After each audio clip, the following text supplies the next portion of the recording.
Assalamualaikum warahmatullahi wabarakatuh. Bertemu lagi dengan channel GTR Banjarbaru. Kali ini GTR Banjarbaru akan berbagi pengalaman tentang 7 kegagalan peternak semut rangrang penghasil kroto. Terima kasih buat kalian yang sudah subscribe dan berteman dengan channel GTR Banjarbaru. Dan buat kalian yang belum subscribe, silahkan subscribe, dan GTR Banjarbaru akan sangat berterima kasih dan membuat GTR Banjarbaru lebih bersemangat lagi membuat video-video menarik selanjutnya. Perlu kami informasikan di sini bahwa channel GTR Banjarbaru tidak menjual bibit kroto atau tidak menjual bibit semut rangrang penghasil kroto. Jadi kami hanyalah orang yang menyukai beternak kroto dan tertarik dengan beternak kroto ini. Jadi kami mempelajarinya selama kurang lebih 6 bulan ini, dan kebetulan hasilnya masih belum berhasil atau gagal. Jadi apapun kegagalan itu bukan untuk menakut-nakuti ataupun membuat kalian yang ingin beternak kroto menjadi ragu. Jadi setiap peternak memiliki cara masing-masing, dan kami juga memiliki cara masing-masing dan memiliki kegagalan kami sendiri. Jadi jika Anda tidak menyukai video ini, silahkan Anda keluar dan tidak perlu memberikan komentar-komentar negatif seperti ini.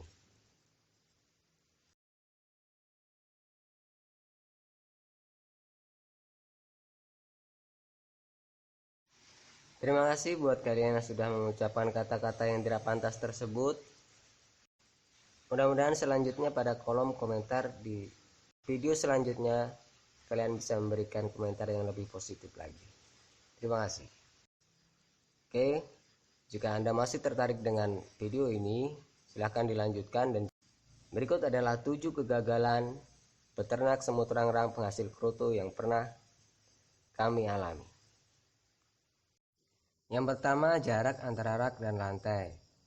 Apakah jarak antara rak dan lantai berpengaruh? Ya, berdasarkan pengalaman kami, jarak antara rak dan lantai itu sangat berpengaruh. Karena jika jarak dari rak dengan lantai itu terlalu rendah, maka semut bisa bergelantungan dan kabur. Kami pernah mengalami menggunakan rak bekas meja TV yang jaraknya dari lantai itu tidak terlalu tinggi.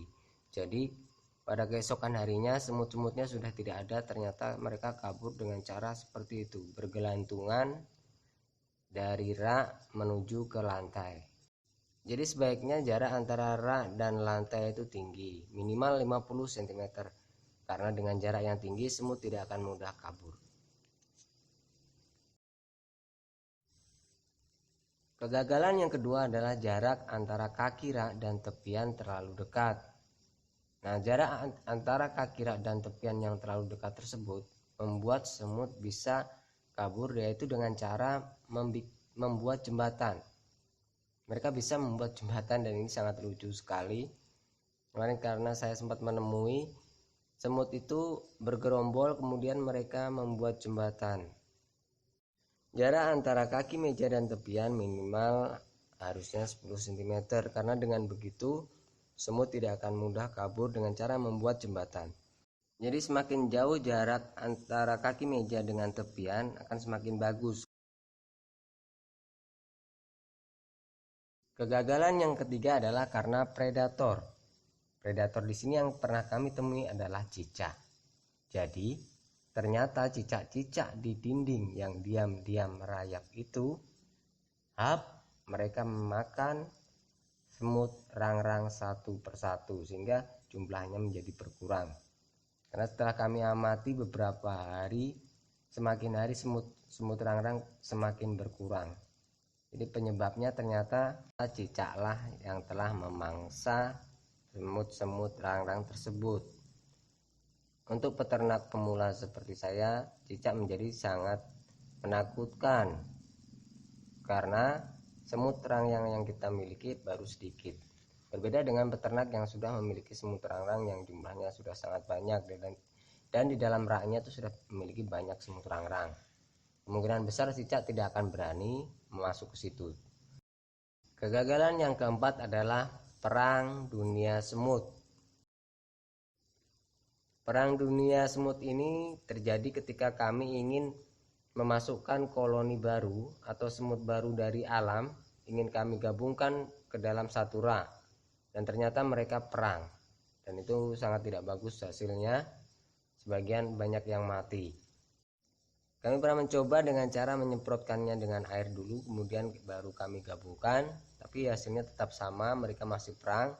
Dan tidak sampai situ, selanjutnya kami coba lagi, yaitu dengan cara menempatkan semut yang baru tersebut ke dalam rak yang berbeda, namun raknya itu kami dekatkan. Maksudnya adalah selama beberapa hari kami dekatkan agar semut tersebut bisa saling mengenal dulu, bisa saling pandang-pandangan dulu.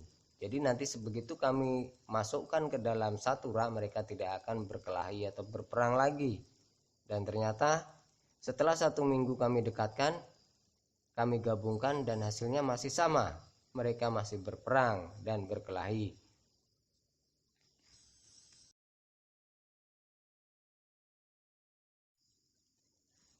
Kegagalan yang kelima adalah lubang pintu kecil. Lubang pintu kecil di sini maksudnya adalah lubang toples tempat masuk keluarnya semut itu terlalu kecil. Awalnya kita membuat lubang pintu kecil tersebut adalah supaya ratu semut tidak keluar dari dalam toples. Tapi ternyata ratu semut tersebut dipaksa keluar oleh para pekerjanya. Ya, mereka dipaksa keluar, ditarik-tarik, dan akhirnya mati.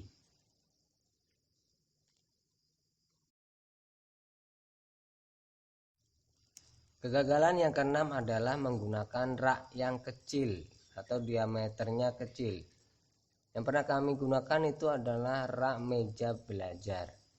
Jadi ukuran raknya hanya sekitar 50 kali 50 cm. Jadi sangat kecil sekali, dan ternyata itu tidak bagus.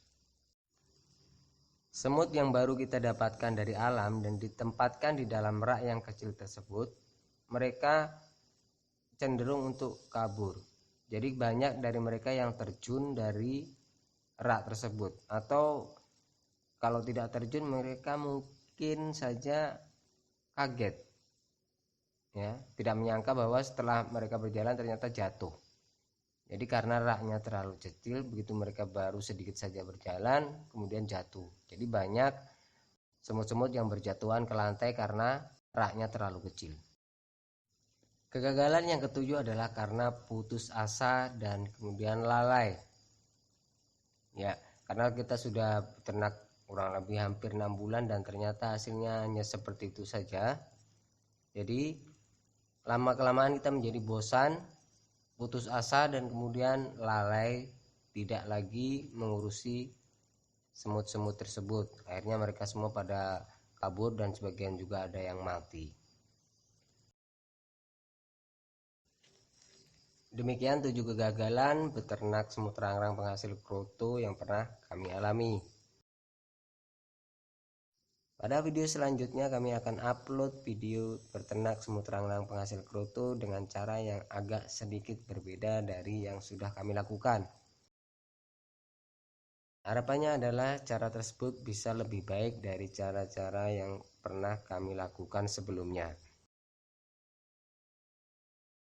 Jadi jangan lupa subscribe untuk mendapatkan info menarik lainnya dari GTR Banjarbaru dan mendapatkan notifikasi ketika GTR Banjarbaru mengupload video terbaru. Terima kasih. Wassalamualaikum warahmatullahi wabarakatuh.